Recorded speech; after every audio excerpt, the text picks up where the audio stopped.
Doctor PV river, મારી એજ 55 years છે. હું ભાવનગર સાયકલ ક્લબ સાથે લગભગ 1.5 વર્ષથી જોડાયેલો છું. After joining with cycle club કે રેગ્યુલર સાયકલ થાય છે, એકદમ ગ્રુપમાં થાય છે, એકદમ નવા નવા વિચારો જાણવા મળે છે, નવા વાતાવરણમાં ખબર નથી પડતી કે સાયકલિંગ ક્યાં થઈ જાય છે. So it's excellent experience with this cycle club. તમે લોંગ કેટલી સાયકલિંગ કરેલી છે અત્યાર સુધીમાં? હું ભાવનગર સાયકલ ક્લબ સાથે લગભગ 1.5 વર્ષથી જોડાયેલો છું.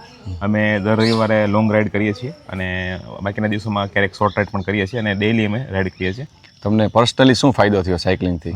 સાયકલિંગને કારણે બધા એટલીસ્ટ અત્યારે મારા બધા પેરામીટર છે બધા વેરી નોર્મલ છે. બ્લડ સુગરથી લઈને બધા જોઈન્ટના પ્રોબ્લેમ જે કંઈ હોય છે એ નથી થતા. Muscles remains very nice.